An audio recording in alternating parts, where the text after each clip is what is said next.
Before we start, there's a little favor we're going to ask for. If you're watching on YouTube, please subscribe. If you're listening on Spotify, hit follow. It is completely free and it tells the platforms to show the podcast to more visual novel fans.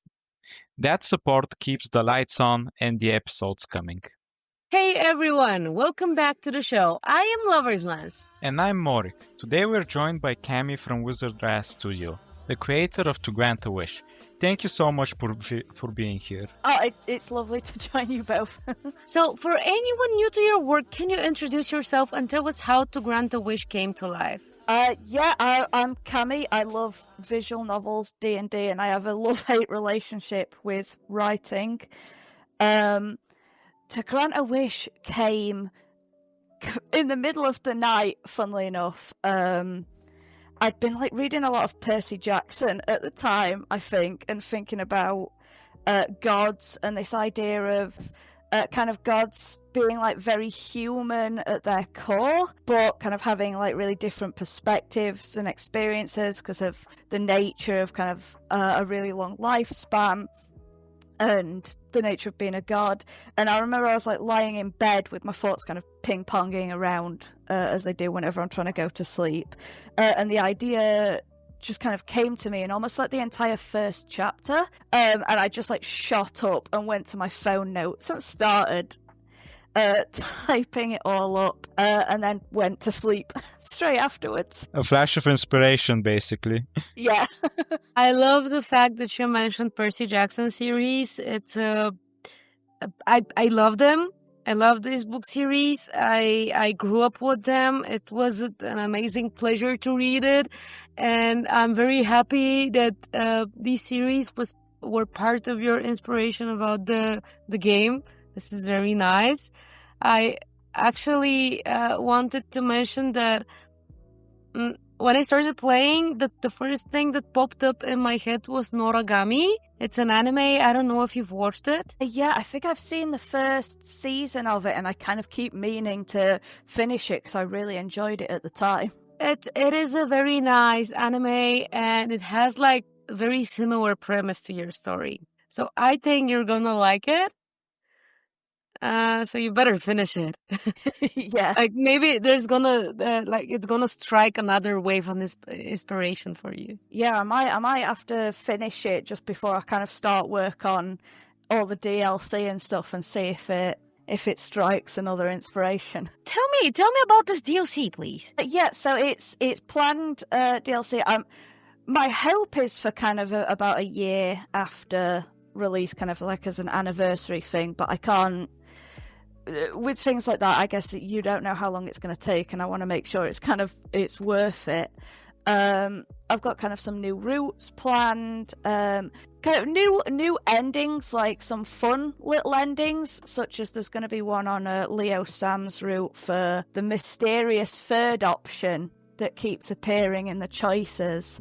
I've got some fun plans for where that's going to lead. Some side character endings that unfortunately there wasn't time to kind of put in to the base game, but I think could lead to kind of a really fun ending, and then some full new routes, including a route that currently is a side character ending, but is going to get their own fun little twist with one of the main characters playing more of a supporting role in that route. So basically expanding on a lot of the story that's already there and fleshing it out. Yeah. I'd like to include one entire new character and route, but that I think is going to be a little later down the line. But for our listeners, could you give us a brief overview of the game itself? Spoiler free, of course. So for the people who haven't played it yet. Yeah, so in To Grant a Wish, you play as Zephyr.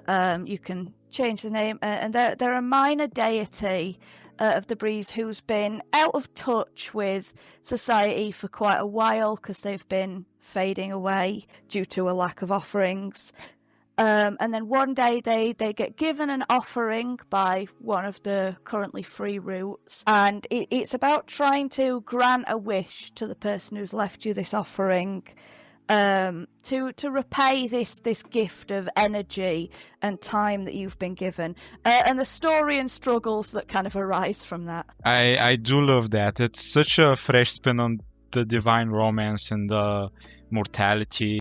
And I have to wonder, what inspired you to tell a story from the perspective of a forgotten god? You mentioned that you kind of woke up one night with the idea, thinking about the idea in your bed. Yeah. It really was just that kind of like flash of inspiration, and then the very next day I kind of got started typing out what is now the first chapter. I think the reason I wanted to do kind of a forgotten god was because I thought that was kind of a bit closer to it would allow the kind of player character to be a bit closer to humanity, because you've got kind of this these pressures of kind of mortality almost kind of fresher on the mind compared to a god that's a lot more powerful and longer lived, and it's kind of could solve all of their problems with magic. I wanted them to feel a bit more like they kind of have to struggle to get the outcomes that they want, because I thought that was going to be a lot more relatable and a lot more interesting as well. And it also allowed me to kind of play with the idea of the character wanting to leave kind of a legacy behind, which is a very common human experience, so it's quite interesting seeing it reflected on a god. Yeah, exactly. I thought it was quite a fun thing to play with, really, and it allows to kind of show the more human side of the gods in my story as well, I think. I do love that.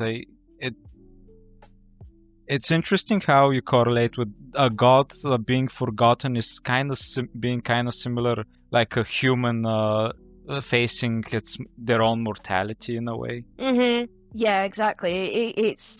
It ends up kind of just being the same as death, and I think that's something that everyone is kind of scared by, and everybody is suddenly faced with kind of, what mark have I left on the world? What do I want kind of my existence to have meant? Yeah, like I said it in the beginning, I will say it again. I love the premise of your story.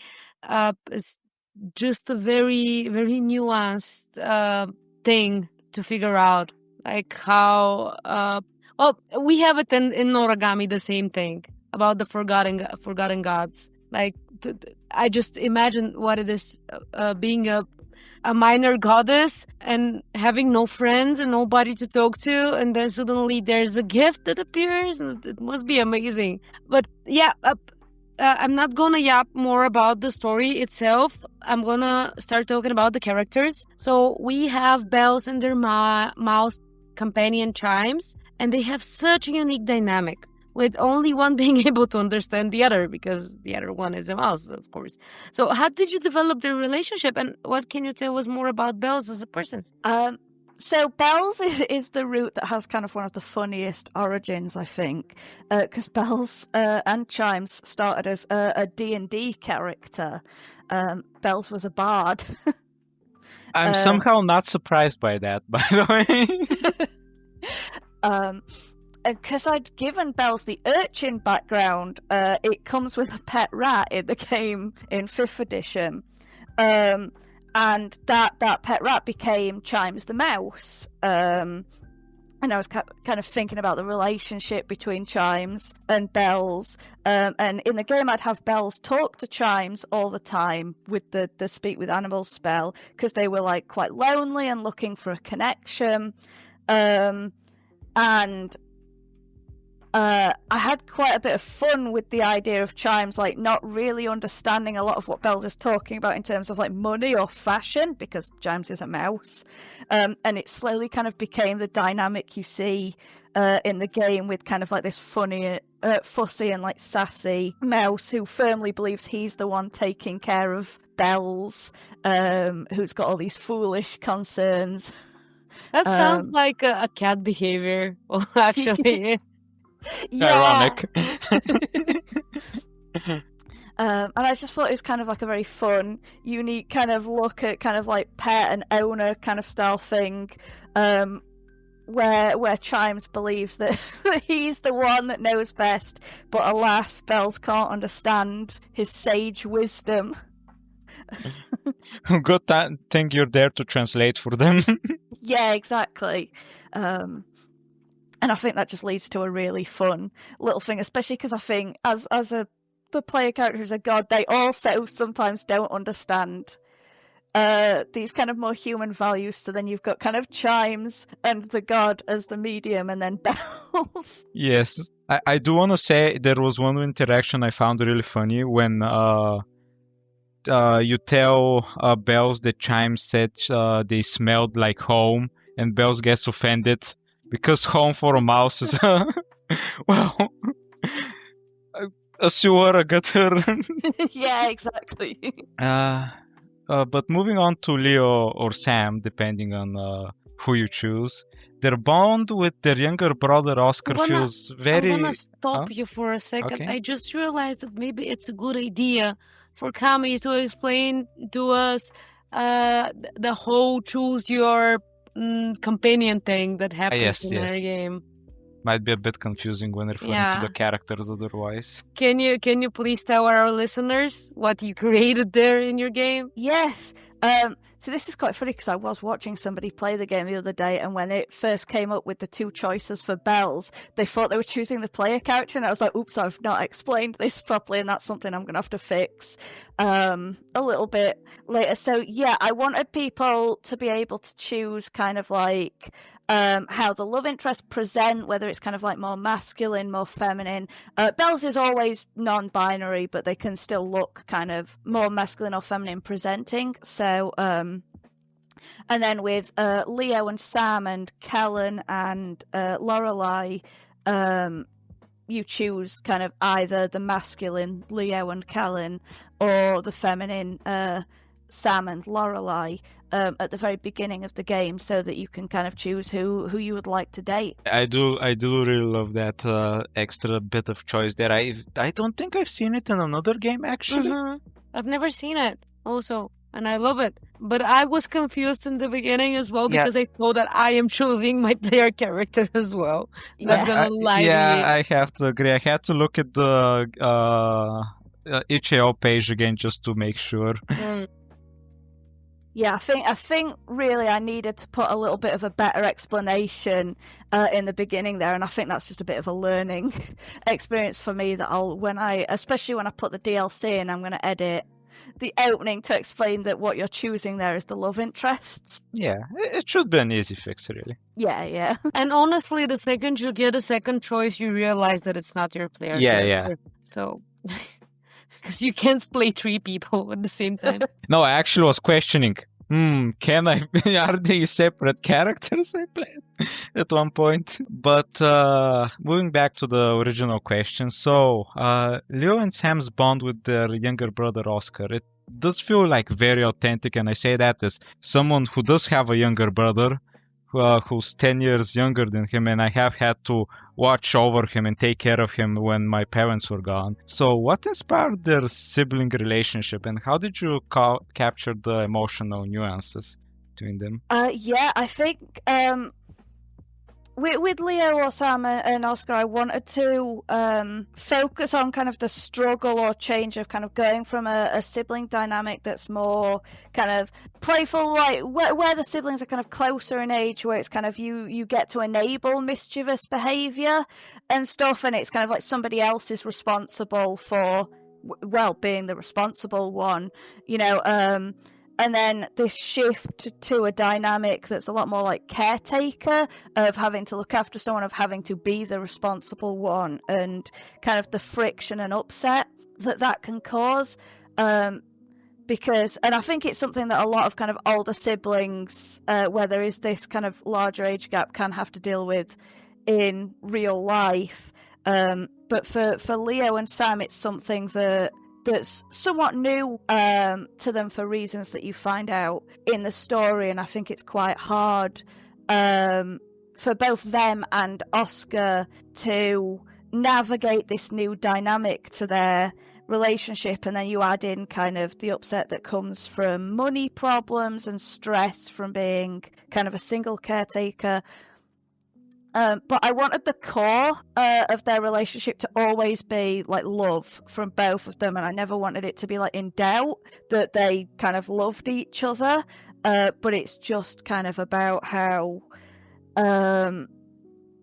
about like trying to keep things kind of peaceful with all this kind of grief and stress and changing dynamic, and how that was always going to cause like a lot of problems, especially because like Oscar is a kid who doesn't understand why things have changed as much as they have. Yeah, it's just a very complicated situation as a whole, and no one's really to blame for what they're going through. Yeah, exactly. And in that context, it makes a lot of sense that Oscar was the one that made the wish, and not his sibling. Yeah, I think for Leo and Sam, that's not even kind of a thought to them, because they think they've kind of got they're too kind of focused on... They don't even have time to think about, we'll find a wish. Yeah, exactly. They're kind of a bit too stuck in the kind of the realities of day-to-day life, whereas Oscar as a child has still got this kind of like whimsical, hopeful, like, the gods can come in and I've been told that they can fix things and magically grant us all our wishes if I offer kind of something really important such as this toy. Yeah. Which is a very childlike way to think about these things, which I love, actually. It fits the character perfectly. Yeah, I thought it was a really fun kind of little way of looking at the world that you find out kind of almost like works for Oscar, really. Because, I mean, a god shows up. Yeah, just shows up. No one, I don't think even he expected that. But the same thing happened with Callan as well, when we showed up to tell him that we're going to grant him a wish. So naturally, that's my next question. What about Callan and his female, not female, and his gender bent Lorelei as a character who come across as especially strong-willed and grounded? What was your approach to writing them as characters? Callan and Lorelei were quite hard for me to write at first, because I wanted to strike this balance of like a character that warms to the player quite slowly, because they're very like self-reliant and they want to kind of handle things on their own.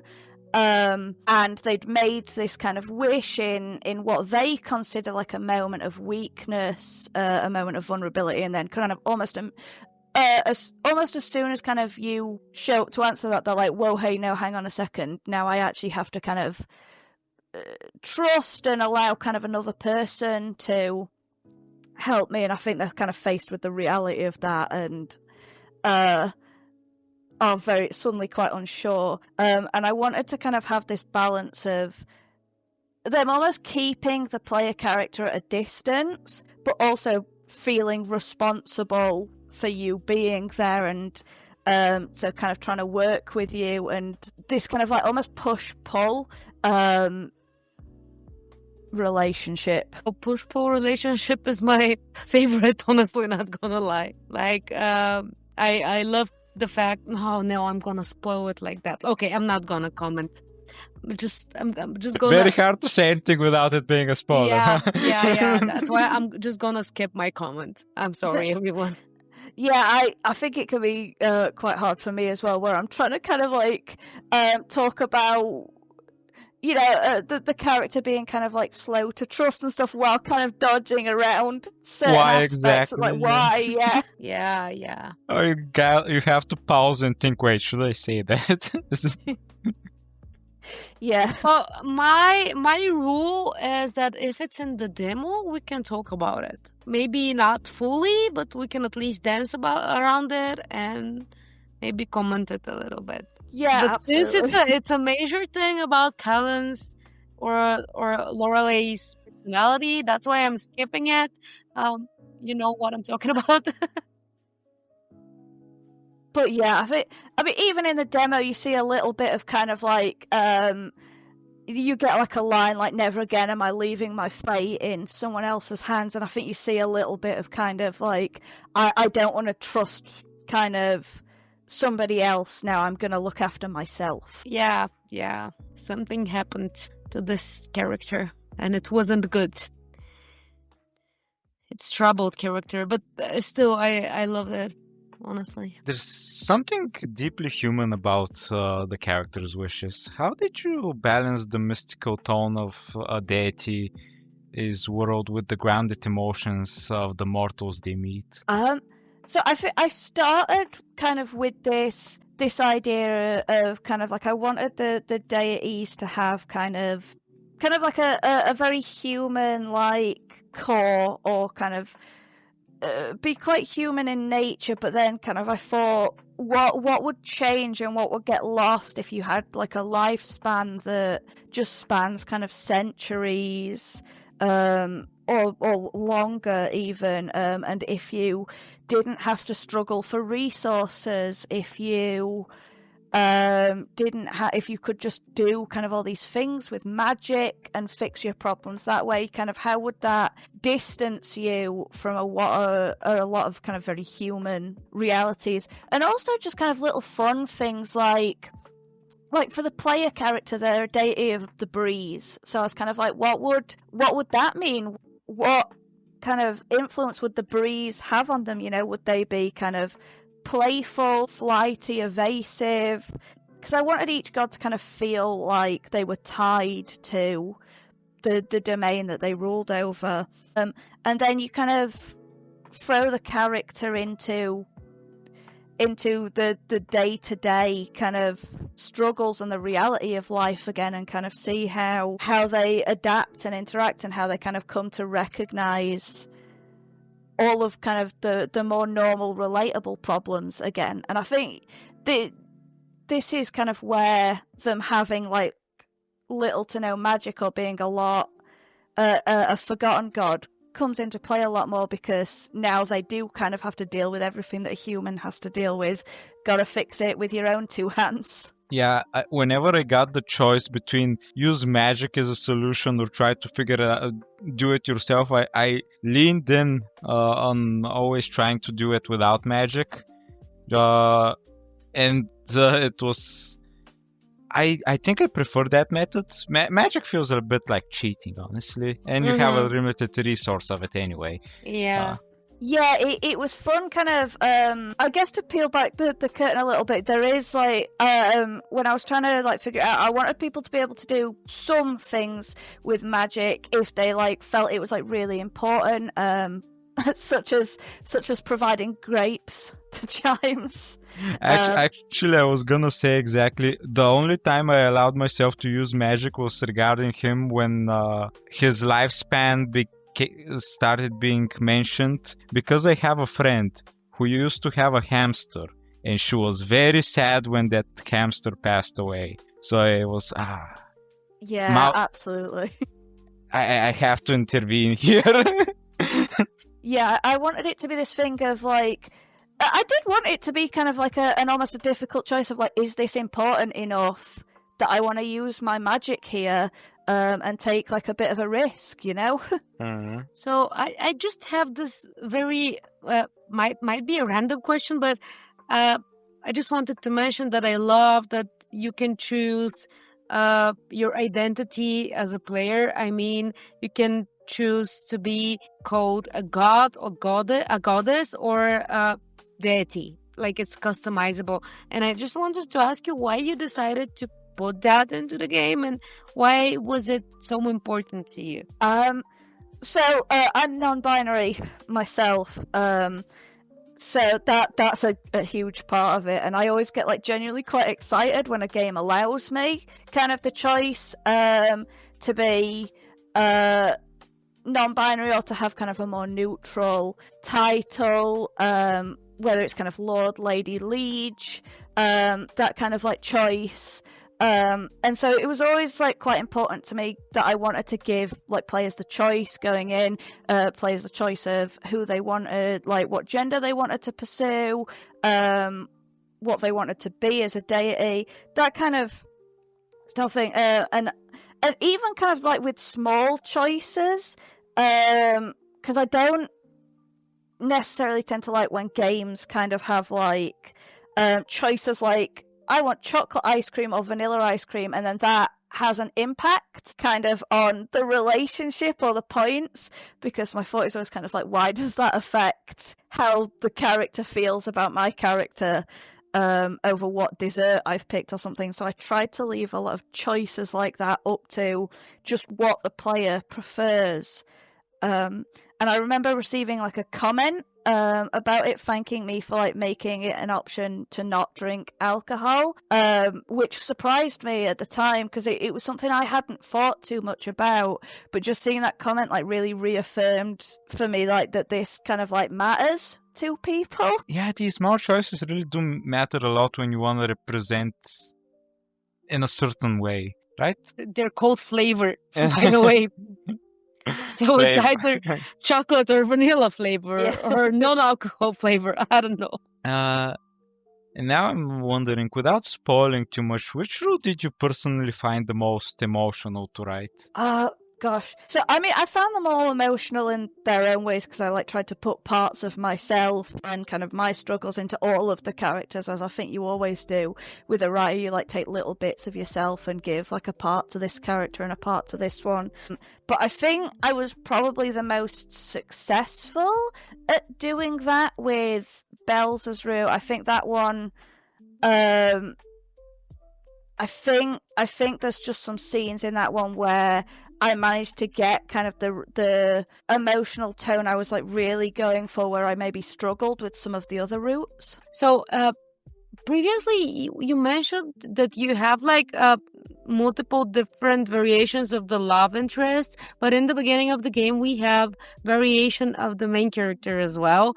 And in your HEO page, it's written that the game has like over 75 CGs.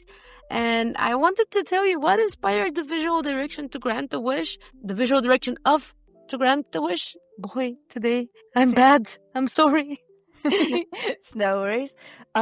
So I'm absolutely terrible at art myself, and I think I sent you an example of I tried to draw. I loved it, by the way. Like, I laughed a little bit. We're gonna show it to the listeners a little bit later, but it's just very, very cute. But that's what happens when I kind of try to draw things to be like, to show the artist, like, so this is kind of vaguely what I want. And then usually have to clarify it because even the artist is like, So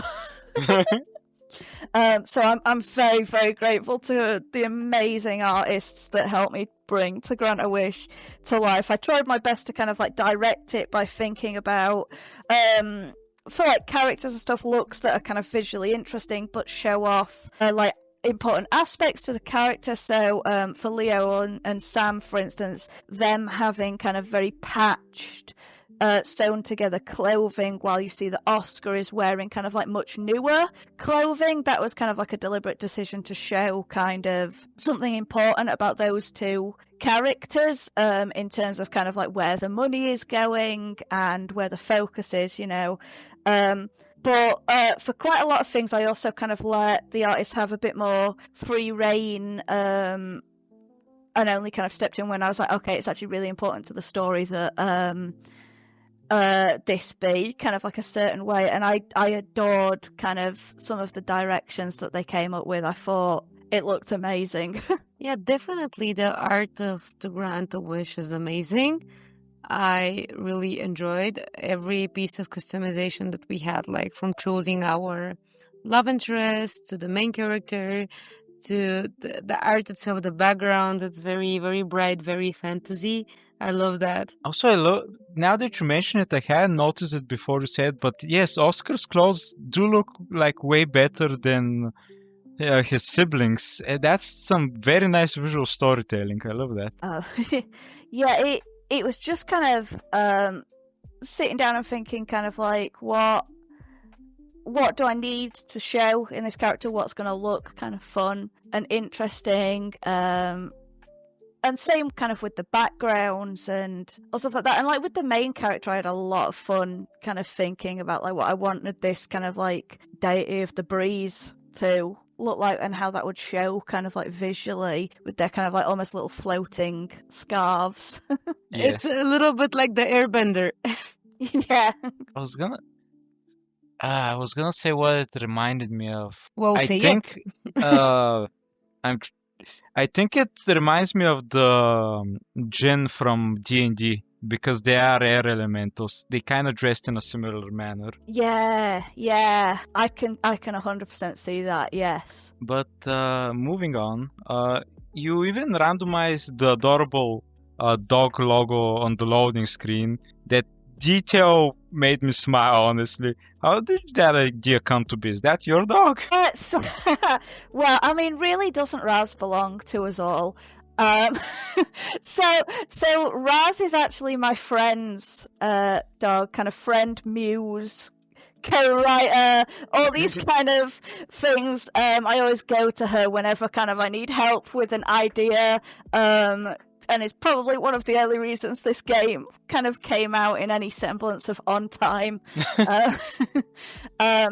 But when I was trying to think of like a studio name or kind of like a developer name, I was like completely stuck. I had no idea where to even kind of go with that.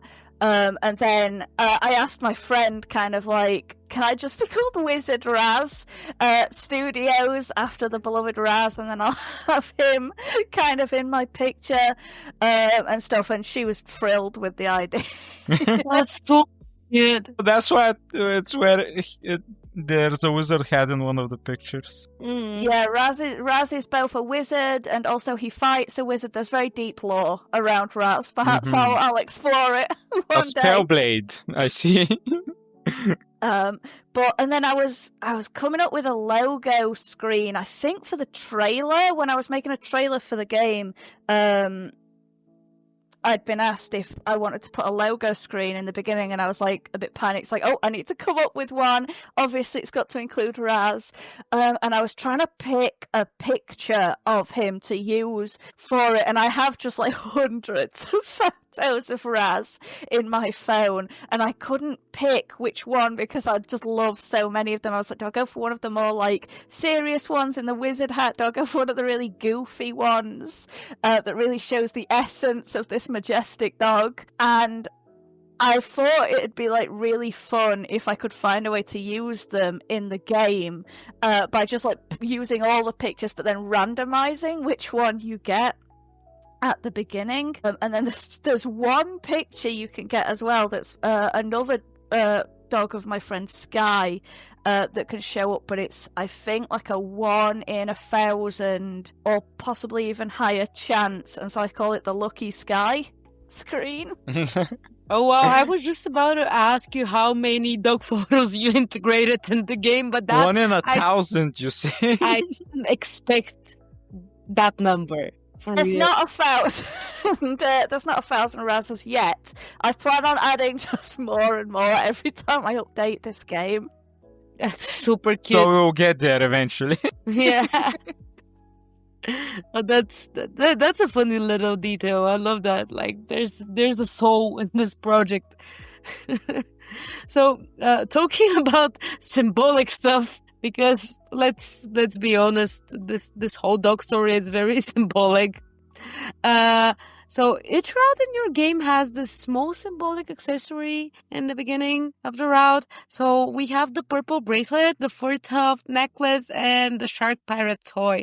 So I wanted to ask, what made you tie these items to narrative significance?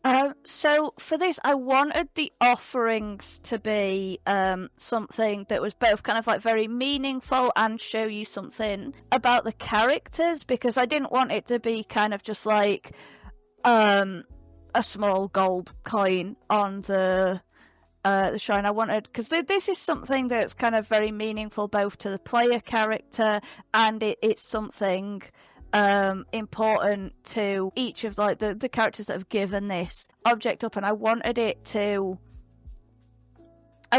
have that kind of importance and be and just like a little hint almost about the character that's given it to you, whether that's kind of like a shark pirate toy to show you kind of like Oscar's playful kind of nature, and maybe some little fun hints of what's to come. And then you can kind of like learn in the roots about why these items are so important to the characters that gave them up, and maybe even why they chose to give them up. Yeah, I do love the whole idea of leaving an item of significance to the author. I believe that this is how sacrifices should actually be made. But I never like this whole pagan sacrifice ritual thing, because it's never something so dear. You just take the animal and just slaughter it, and that's about it. But imagine leaving shaving your head and leaving your hair, or I don't know, something that's actually something very important. deeply personal. Yeah, that's actually important for you. I'm not saying to sacrifice yourself, but I'm saying to maybe leave the earrings that your first boyfriend gave you as a present, for example, or something like that. Yeah, something that's deeply meaningful to the person, because I was thinking that's the kind of thing that would have kind of like real power to offer, you know? Sure. This is exactly the plot of one of the Adventure Time episodes. I'm not sure if you've watched it, the show. I've seen a fair bit of it. It's a little while ago now, though. Okay. So there's this vampire called Marceline, whose teddy bear gets stolen by a witch. And in the end of the episode, the only reason she gets it back is because her friend trades something even more sentimentally close to her than the teddy bear was to Marceline. Turns out it was a shirt given to her by Marceline. Oh. It was very cute. Yeah, it's generally a cute show, not gonna It lie. is, and also extremely dark at times. Yeah, I don't know how they classified it as a kid show. Anyways. Back on topic. So, To Grant a Wish has partial voice acting. How was that casting process for you? Was there any character for whom you had a hard time picking a voice?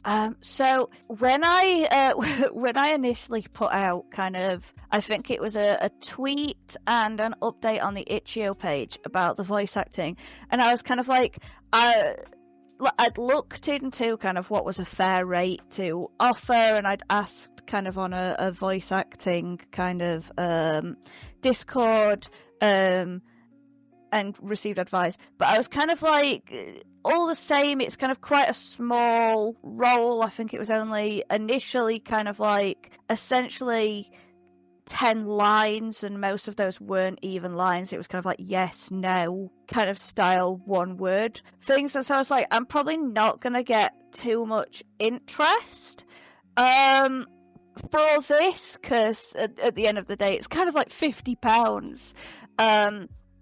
And then, so I'd put out this thing, and I think within a day, I'd got, I think, close to 200 emails. And I was just sat there like, oh gosh.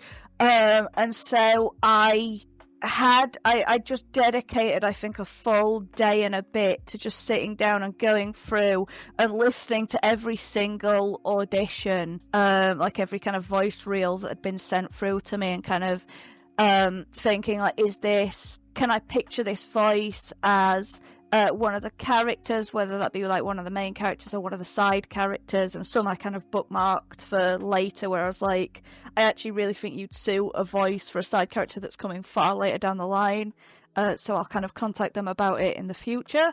But yeah, there was so many, and they were all so good as well. Like, they were really professional, and it was so hard to pick, because I, like, in an ideal world, I wish I could have just given every single one of them a role, and I really wanted kind of, I was like I really want to find a way to just cast more people, because they all deserve something. But yeah, I found some absolutely amazing voice actors. I adore the voices for the characters.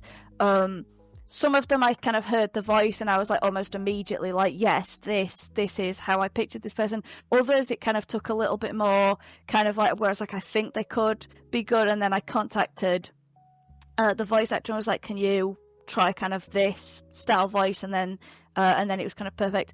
The one that was absolutely the hardest was Chimes, because I could not picture at all in my head how I wanted Chimes to sound, whether it be like really high pitched and squeaky because he's a little mouse, or whether it's like a deeper voice, or like I knew he needed to sound at least a little sassy, but other than that I had no idea. And he ended up getting voiced quite close to the end of development for that reason, because it just took me so long to really settle on what I wanted for Chimes. Well, it sounds like it was an experience choosing the voice actors. I was a bit surprised by Chimes' voice when I heard him the first time, so I get what you mean. He sounds almost sophisticated, shall I say. Very clever mouse. He is. He's a very wise mouse. So, were there any particular performance that surprised you or changed how you saw your own character? Is it like the Chimes one, or there's something different? I think with all characters, when you kind of finally get to put like an official voice to the character, it can kind of change your understanding a little bit, whether it's kind of like they kind of get to sound a lot more excitable, and that influences how I end up kind of writing them a little bit, or they sound quite posh there. I think the voice for Femme presenting Bells ended up sounding quite it was a very kind of again sophisticated voice that did fit the character, and I absolutely loved it for them, but it did change a little bit, kind of almost how I saw the character. It's definitely been an experience. It was my first time kind of really doing kind of directing, like voice acting, and I think that I think all the voice actors were very, very patient with me, because I think my directions weren't always very good. I think I was sometimes a bit vague because it was just a new experience for me. Yeah. You know? This is your first project, is it? Or so I've made another. It's a demo. I made a project, Balance of Power, which had a Kickstarter previously, which unfortunately didn't quite reach its funding.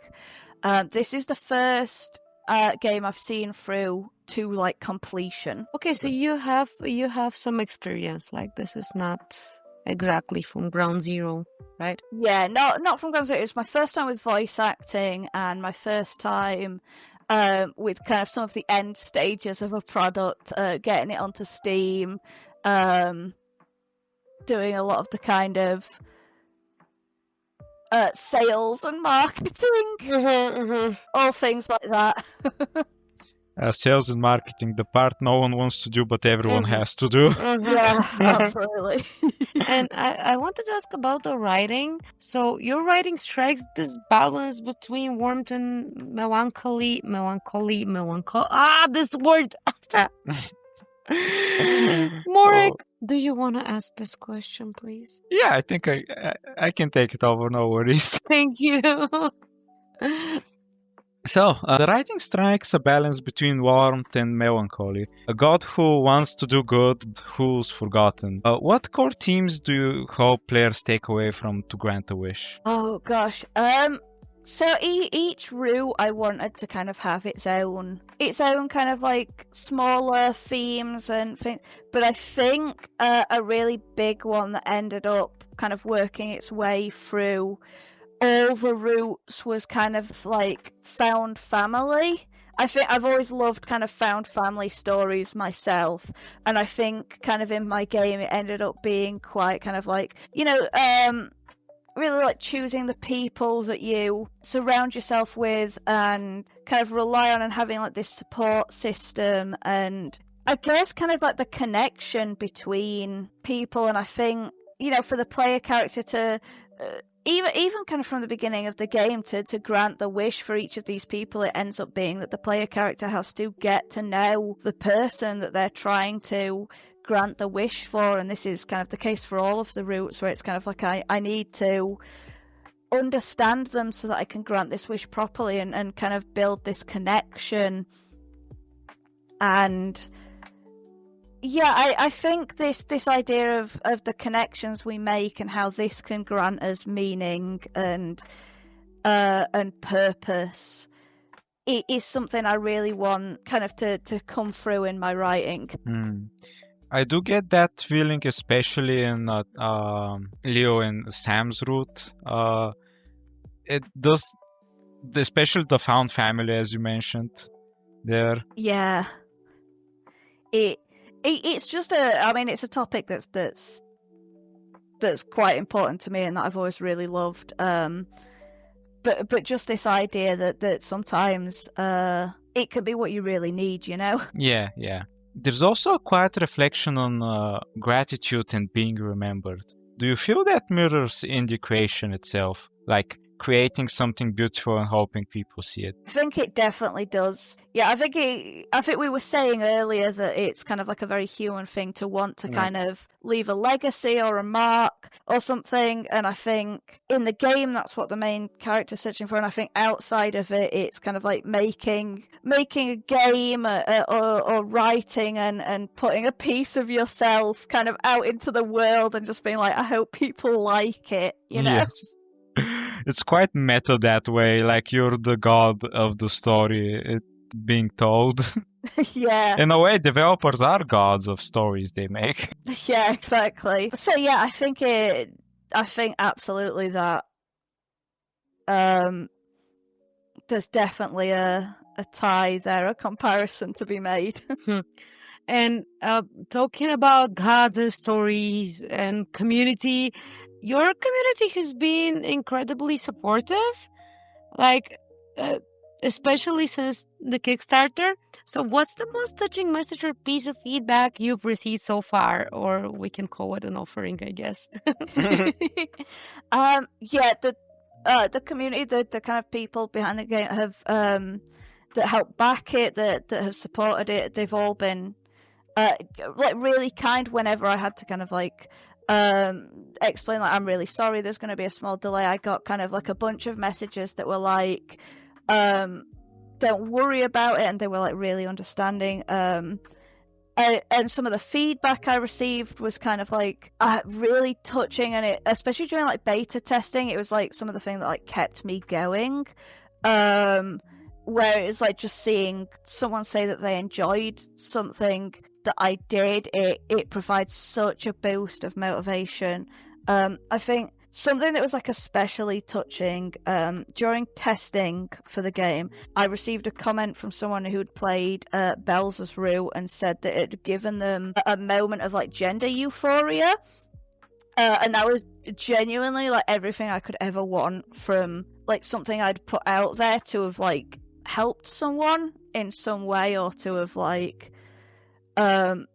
even just like provided a moment of kind of like happiness or stuff like that. It's kind of like that's what I'm writing for. That's beautiful. It is kind of why we write stories, isn't it? Well, not always, but making other people resonate with them is a big part of it. Yeah.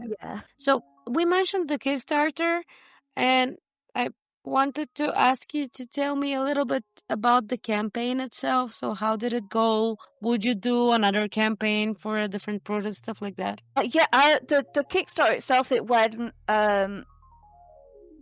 pretty well. It was definitely a learning experience again, with things like trying to get out.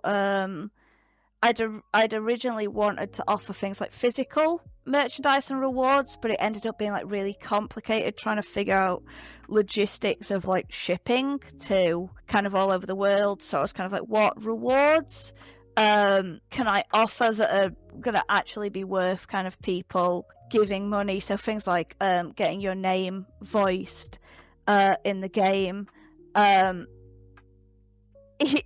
there was definitely a lot about it. There was a learning experience, but I'm very grateful to it because I think the Kickstarter itself brought in quite a lot of attention that it otherwise maybe had received prior. Like it brought in quite a few new players, and it's where kind of a lot of it provided me like a way to give people these like consistent updates. And allowed kind of the community to see them. I think it was a really, really useful tool. I have been thinking about whether I want to use it again for future projects. I think it'll maybe depend on the size of the project, because there are some that I'd quite like to just try and kind of manage on my own if I can. And then there are some that I think are definitely going to need more kind of like crowdfunding. Mm-hmm. That was probably a really vague answer. I'm sorry. No, Yeah, I was a little bit struggling on how to comment it. But in general, we can say that the Kickstarter campaign went pretty well for your game, I would say. Yeah, Thank you, Hap. I'm very grateful to it. It was genuinely a really. I think it had succeeded either the day before Christmas or somewhere in the run up, and it was like a Christmas present. yeah, I was gonna Aw. say a Christmas present. A miracle. A That's very Christmas cute. miracle. You've been quite transparent about timelines and soul development. What's one thing that really helps you maintain momentum through such a big project? Because it is quite big. Yeah, it definitely kind of ended up being a bit bigger than I initially planned. I think because of like scope creep, which I think all developers, Especially new developers experience it. because it's always kind of like, oh, I want to give players an extra ending. I really want them to be able to choose to stay with this character if they like them. I want them to be able to get an ending with this side character. I think the thing that like really helped me maintain momentum, there was I think two things. A big one is Mitzi, my friend that owns the beautiful Wizard Raz. I would Mitzi and Lillian, a few of my friends, I'd kind of just message them. They I think were the very first ever testers of the game, and I'd talk to them constantly throughout development, kind of like, I'm really stuck on this scene, I'm not sure kind of either how to transition it into the next scene, or I'm not quite sure what to do here, and they would provide kind of a lot of help, even if it's just stuff like joking about things, just kind of pinging ideas off of someone else, or just being able to sit and joke about it. Really helped just keep things flowing. And also things like whenever I got art assets in, that provided like a burst of kind of motivation and inspiration. Or it'd just be things like going to put the art into the game, and then while you've got kind of the game open and you're working on it, you just end up like doing a little bit, writing a little bit, and then it's easier to get going from there, I think. When you force yourself to just do something, it gets kind of the ball moving. As a serial procrastinator, I'll keep that in mind. It was really, really hard, and it's just something kind of, you either have to just sit down and force yourself to do something and it goes, or I think definitely it would have taken about 2 years longer, if not for kind of my friends just being like, kind of like they'd suggest something like really jokey, and either I'd be kind of like, okay, obviously not that, but it'd give me an idea for what I wanted to do instead, or occasionally they'd be like, do you know what, no, actually I am gonna just go for this very jokey idea. It gives me an idea, actually. I've been stuck writing a D&D campaign for over a year now. I'm going to tell my friends to start harassing me to do it. That's such a mood. I also run a D&D campaign, and it's so hard sitting down and like trying to plan it. Yeah, you get me. Yeah, I also use my friends to harass me sometimes. For example, it's usually for organizing doctor's appointments. because I'm very scared of doctors, so I don't want to do it. And then I call like different friends and I'm like, I need to visit this doctor, but I don't want to do it. Can you please be on the phone with me while I organize the time and the day, or maybe remind me next week to do it, or like stop me from procrastinating next week about it. So this happened to me like last week, literally. Like the guy texted me and I was like, no, I'm not gonna do it today. Like, insert generic excuse here, and he's like, no, you're gonna do it now. Go do it. I did it. It worked. So God bless, friends. Yeah, absolutely. Absolutely. So, Cami, what can fans expect next? You mentioned that you're planning DLCs and expansions, so can you talk about more about that and maybe other plans on the horizon that you might have? Yeah. So, there's gonna be a DLC that's free to everybody that's bought the game. That's gonna include kind of some extra endings, things that I'd wanted initially, but didn't want to kind of, allow scope creep to delay the game any further. So kind of a few jokey endings, a few kind of side character endings. I think I showed you some teaser art of a side character that's going to be getting an ending in the DLC that I think should be very, very fun. The one of the side characters is going to be getting kind of a full route, with a main character playing a supporting role in that, and then for later DLC, where this DLC I might make kind of a very small extra cost, depending. That'd be for any DLC that would be paid. That would be like entirely new characters, new story. Like kind of right from kind of the beginning, like new offering, new character, new tale to tell, Yeah, Mm-hmm, yeah. mm-hmm. So you've already released on Steam and itch.io, and I wanted to ask you if you have any plans on releasing on mobile platforms. Yes, so I'm currently working on trying to release it on Android. The issue with releasing on Apple is that it requires you to use there's like these Apple development tools, but you need like a Mac computer, which I just don't have access to. Don't currently. get me started on Apple. Yeah. It was so hard to set up our podcast to be able to be published on Apple Podcasts. You won't believe it. These guys, for some reason, they want everything to happen in their ecosystem, and nobody is allowed to enter it if they're using an Android or Windows device. Yep. So I get you. Like, I understand your struggle. That's what. If we ignore Apple, no one's going to be angry about it. Yeah. Yeah, it's you kind of discover all these little kind of like same with consoles. Honestly, I'd absolutely love to get it on consoles. It's about discovering kind of which ones that's even possible for and which ones require like development tools that I don't have access to yet, or have like really strict like rules that you just can't like. You'd have to kind of like find a way to see that your game like it follows all of them, but it is things that I'm kind of like looking into. I think Android release is definitely possible, and I'm working towards that, getting that on kind of the Play Store. Everything kind of outside of that is like the console thing. It's a thing of like I'm looking into it, but I can't make any promises. Because it's just surprisingly complicated. Yeah, I understand, and I wish you best of luck with your how to say it, journey through the console and Apple world of developing.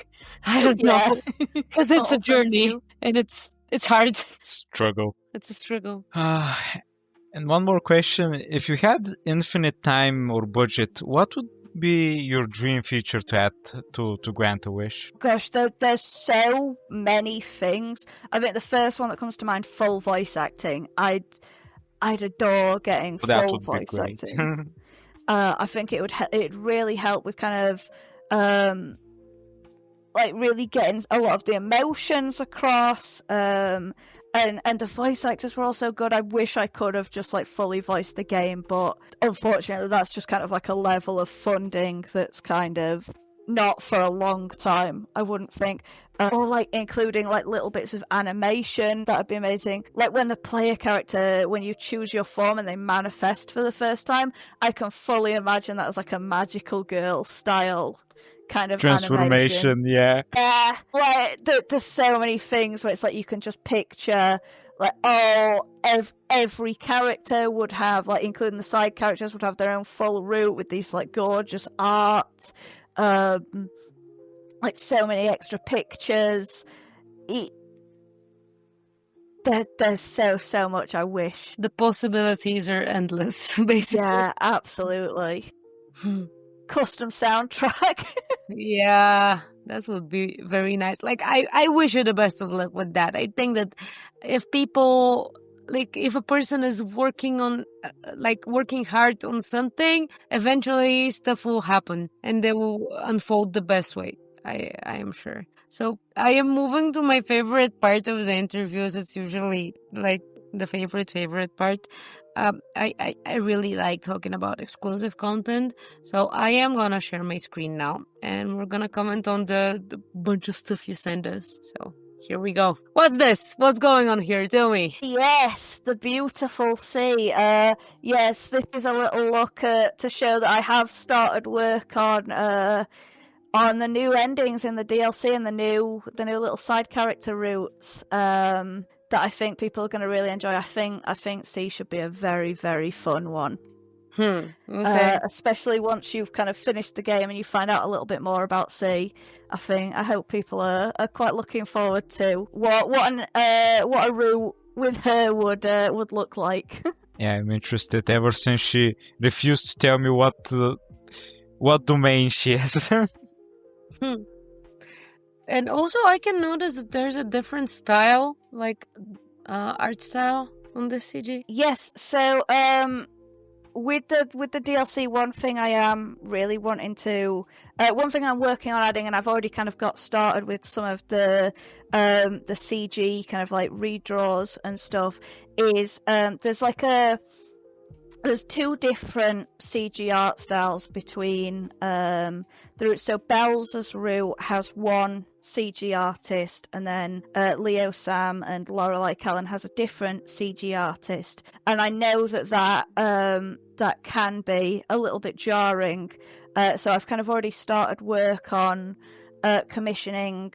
Both artists are essentially going to redraw the CGs for the routes they didn't do the CGs for, so that you should be able to choose in the DLC whether you want the CG artist that did Bells' route or the CG artist that did Leo Sam and Callan Lorelei's route. So that process has been started. I think I included some pictures of Lorelei Callan. Yeah. So that you can see that. Yeah, we're gonna see them in a bit. Honestly, the level of customization of your game, what is this? Like, you can even choose your art style. I've never seen something like that. It was something that I'd had to use two different artists at the time, just for time purposes, just because there hadn't been kind of time for one artist to do all of the routes, given the number of CGs, but I know that it did lead to like this difference in art style, so it's something I am aiming to fix for the DLC. Okay, moving on. What is this? Yes, so that's the route I was telling you about with a side character that's going to become a full route. That's an offering that the player that the god is going to receive, and it's going to lead to a brand new route with one of the main characters that you know and love serving a supporting role. Is this a mirror piece? It's a shard of glass, a painted shard of glass. Okay. Oh, that's interesting. Okay, moving on. And here we have like the two redrawn CGs, right? We're talking about. Yeah, looks good. So hopefully that'll help with kind of people the kind of one a very consistent one or the other art style for kind of all of the routes. Yeah, it's very nice, and I see that there's a difference in the moon face. Yes, that's one of the few things where I had to specifically contact the artist and be like, no, listen, I really need the moon to not be full for this scene. So it's really important to the route. Yeah, Boy, understandable. trying not to say any spoilers, right? Yeah. Nice. And what's this? Yes, this was the draft art for one of the CGs in the game. I'll try not to kind of spoil exactly what the CG is, but I wanted to show off a little bit of this one was fun because the artist for it sent me like a quick draw video where you can see them. This is like the initial thing they'd sent me where it's like choose the perspective you want for the CG, and then kind of from there, once I'd picked one of the four, they got to work on it, and I got like a little video at the end showing their entire process, and that was like really, really fun to see. That's nice. And here we go. This is my favorite part. So please tell us, what is this? So yeah, that's my art, and that's why I don't draw for my games. That was me lovingly trying to display what I wanted for a picture for Chimes, and then I sent that to the artist, and then I had to be like, okay, so first things first, Chimes isn't breathing fire in this picture. I need to clarify that. It was done in MS Paint. Yeah, I recognize the style. I love the little eyes. Like, look at them. They're looking through my soul. Singular dots. Yeah. I love it. I love it. This is about my skill level of painting as well. Thank you for sending this. I find it very fun because we have the end result afterwards. Yes. Spot the difference. Yeah, I spotted the difference. There's one more leaf. Yeah. Yes, it's true. That was the only change. That's the only difference. Very good. It's very good. And here we have bells and chimes, probably somewhere. No. And Yes, in their scarf. Yeah. This was a fun little. This is some just fun little extra art I have because this was the original D&D character card that I was using while I was playing D&D with them. This one and the other one for the other bells. So you can see it's got glamour across the bottom because that's one of the bard colleges. Same with creation. Also, they were a glamour bard. I'm trying to think. Yes, yeah, they ended up being. I was really, really torn between what college to go for them, because I think at the time I didn't realize that there's like there wasn't like a college of dance and there is now. They added a college of dance. Yeah, they added it kind of almost shortly after I'd finished playing, and I remember that Mitzi sent me it, and I was like, oh, of course, right after I'm done. But yeah, that was just how they originally came to be, and that's the little D&D character card I was using for them. I really wanted to like work it into the game as like part of like a little bonus galleries extra, but I couldn't quite. I managed to put like quite a few images in as like just little fun extras in the gallery. Once you've completed a route, you can go and check, and there might be like some little bonus images. But I couldn't fit all of them in. Number one, because it would have been quite uneven with some of the characters, and number two, just because some of them didn't suit like a gallery style. But yeah, I've got loads of little just images of all the characters: Leo, Sam, Oscar, Lorelei, Callan, just kind of like scattered about. That's nice. I have another question. Is purple your favorite color? Purple and red. We're the same type of people then. And here we have like the female version of Bells and Chimes, right? Yes. So, yeah, you can see at the bottom I've got creation there, and it's where I was debating between the different colleges. So I ordered a character card for all the different, there was, I think, 3 different colleges that I was torn between. And I'll not show you the third card because it's spoilers. But it's got spoilers on it. But yeah, so I think I was torn at the time between Glamour, Creation, and I think Whispers. And I ended up going with Glamour, but yeah. That's why there's so many cards for them. Yeah, but I love the style. It's very nice. It's absolutely gorgeous. What is this? We have Bells again. That was, I think, one of the artists when they'd sent me some pictures. I think the picture that I'd commissioned was delayed, and so the artist sent me some little extras. So this is what I mean, like with all the characters, I have just little extra like doodles and things.